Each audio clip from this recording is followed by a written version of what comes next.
ultimately, it's important to see that what they're trying to do here in what's, now this is just Thomas Campbell at this point. His family hasn't joined him in the United States. What they're trying to do is bring about church reformation.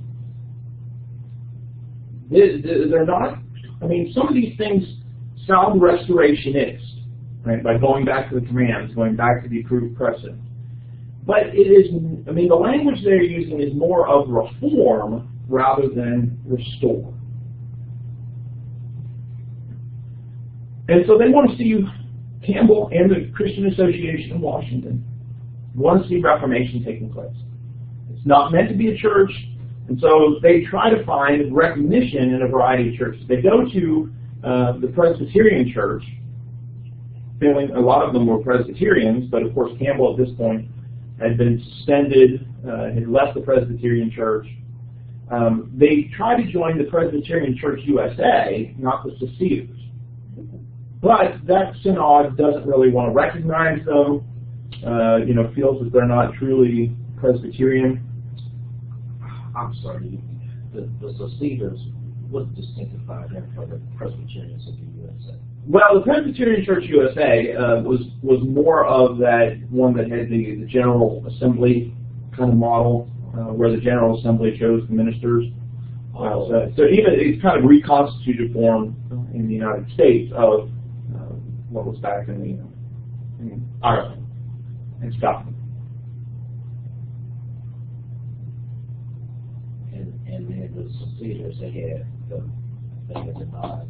Yeah, they were the ones that thought that the individual congregations should choose who their minister was going to be. But the Presbyterian Church essentially rejects the Christian Association, and so while it doesn't want to start a church, a lot of the people don't feel at home in some of these traditional denominations, and a lot of denominations aren't really welcoming of them. So they eventually do kind of reconstitute into the Brush Run Church. The Brush Run Church was near the Brush Run Valley, and so that's why they call it Brush Run. But that's not going to come up on an exam. But that's so they morph into a congregation. Again, the goal isn't to start a new denomination. The goal is to try and bring about reformation. But while there was such hope expressed in the Christian Association, expressed in the Declaration and Address, it essentially, as one scholar put it, it fell flat from the printer. Right? As it's being published, nobody's really paying attention to it except for the people that are a part of this Christian Association. So they don't end up adding any ministers to their group beyond those that are already kind of started. They don't end up sending ministers anywhere because they don't have ministers to send. I mean, certainly Thomas Campbell's preaching. No similar associations develop. And nobody outside of that group really picks up these goals. So, there's not a massive, 1809, there's not this massive, hey, these guys are right, let's unify. Doesn't really happen. But they feel like, well, okay, we'll just kind of morph into a church instead of, staying this Christian Association. So, the authority of Scripture, the unity of believers, that's what's being emphasized.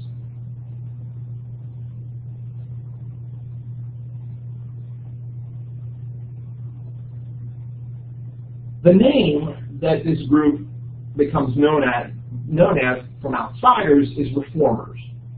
And it's said in a very negative way. It's not a positive one.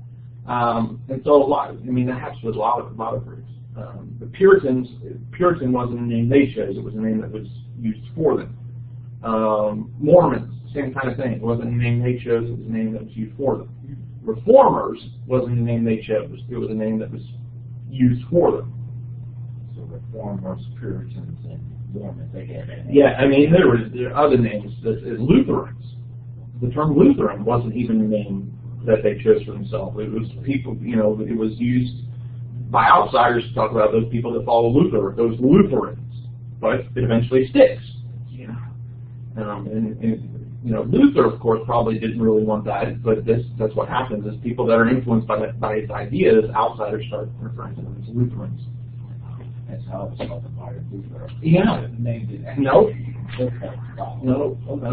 He wanted to call it, he just wanted to refer them as evangelicals.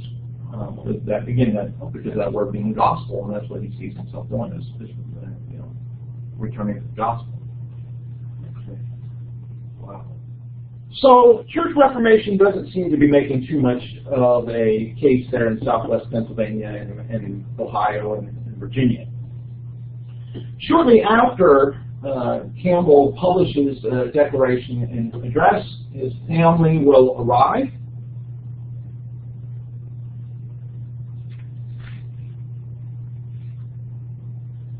They had a very difficult travel to the United States. We'll pick up that here in a minute. But now that he's reunited with his family, Alexander and so Thomas the father and Alexander the son begin talking about what's been happening to each of them, and they find that they have kind of come to similar types of beliefs with respect to unity, the authority of Scripture, etc. So let's pick up now with Alexander Campbell. Alexander Campbell was born in 1788. He was the oldest child, the first child of Thomas and Jane Campbell. Born there in Ireland.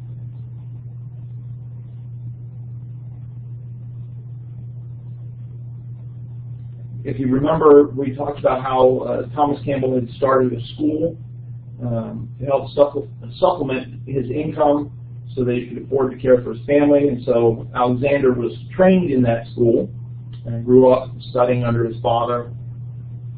It was a high school, right? No, this was more of a primary and secondary school. Barnaby Stone started a high school. Oh, yeah, that's where that came from. So he studies at his father's academy, and eventually his father encourages him that he should consider becoming a minister. Now remember, they're still Presbyterians now. Alexander's not too sure about that. He's not totally convinced about his own religious life. He has some doubts about how religious he is, and doubts about conversion and those kind of things. But he eventually is accepted as a member of the Presbyterian Church, has conversion experience that he presents to the church, and he's welcome. And he does decide to devote himself to studying for the ministry. And this is Cedar Presbyterian Church, just like this one. Very important for Alexander Campbell, because of his father's teaching, because of living in Ireland at the time, and then also training in Scotland, and we'll talk about that here in a minute, is the philosophy of John Locke. We talked a little bit about this when we were doing the backgrounds. Particularly for Locke was the belief of the importance of reason and the use of reason to assess Christianity. So the idea that how you determined what was true was based on your reason instead of your feelings. Also coming from Locke was the emphasis on the facts of the gospel. Very important for Locke was, faith was assent to the facts of the gospel, right? Accepting them as true. It wasn't as much about trusting in God, putting all of your trust in God. It was, I believe that the testimony of the apostles is true, that Jesus died and rose again. Right? So that's more what faith was for Locke, and that becomes more of what it is for Alexander Campbell. Wasn't Wasn't he the one that influenced Thomas here? Yes. So Locke has a lot of influence on a variety of things in the Americans. So, Locke wrote about the inalienable rights of life, liberty, and the pursuit of property, which Jefferson changes to the pursuit of happiness. But it's coming out of Locke. It's where he's getting a lot of that influence. Even for the Declaration. Even for and so a lot of the founders were influenced by Locke's views. And he was a minister. Locke, a theologian. Yeah, he was more of a philosopher, but I can't remember what he did to make his money. Because there was something. I mean, he certainly was he in. So he was philosophy. Yeah, more. I mean, he does have some theology, but he writes more about government, organization of society, and not as much about religion. I mean, there's certainly some influence there from Christianity, and he does write a little bit about Christianity, but it's not his main focus. His focus is more on philosophy and how people's minds work and ideas and how knowledge is developed and processed. So as far as influence on Campbell, one was the importance of reason, two was the importance of facts as being the subject of faith.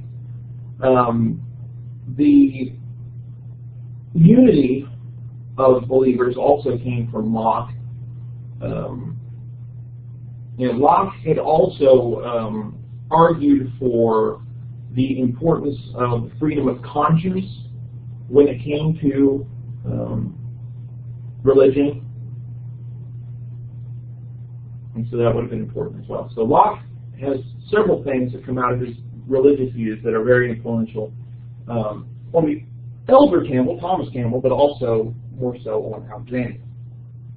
Also important for both Campbells was the influence of the Scottish common sense philosophy, which we had talked about as well, but particularly the idea of the importance of testimony. And so you could believe in miracles, you could believe in the resurrection, you could believe in other supernatural events for the Scottish common sense realists and then Campbell, because people who had seen these things offered their testimony. And so what had to be the case was, do you consider these people reliable or not? And if you considered them reliable, then those things must have happened. So, it became more about that testimony rather than this inner experience of trust or faith. Also very important was the inductive method for determining truth, which had been shaped by Francis Bacon. But this idea of, if you want to know the truth of the Bible, which comes out of Scottish common sense, you read all of the passages where the Bible addresses a topic, and then you draw out those general principles. So if you wanted to know what the Bible taught about baptism, for example, you'd read all the passages that dealt with baptism, and then out of that you would draw principles about, okay, well, who appears to be the appropriate candidate for baptism? How is baptism to be performed? When is it to be performed? Right? And so you would draw those principles out of, right, well, here's what is commanded, here's examples of people being baptized. But instead of, I believe baptism should be X, Y, Z, and now I'll go into Scripture and see if that's supported, it would be the other way, allowing Scripture to kind of dictate, here are the things that are demonstrated in Scripture about baptism.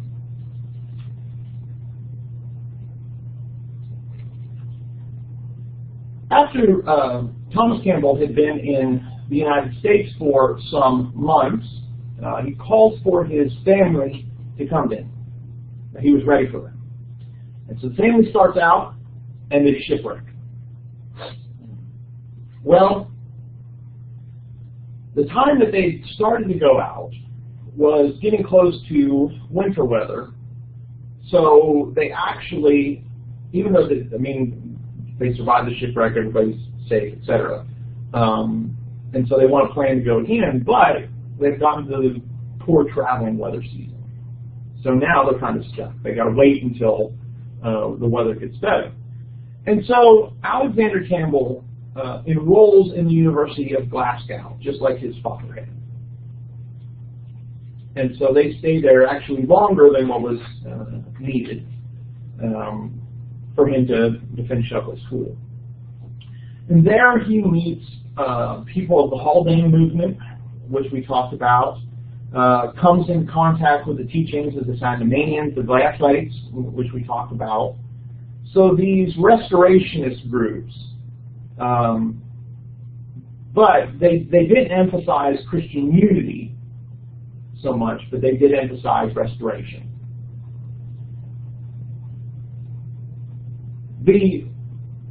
At Glasgow, so you come in contact with these restorationist groups. He also is influenced by Scottish common sense because the University of Glasgow was where those philosophers had been. Most of them are dead at that point. And so Alexander pays very close attention to it in his studies.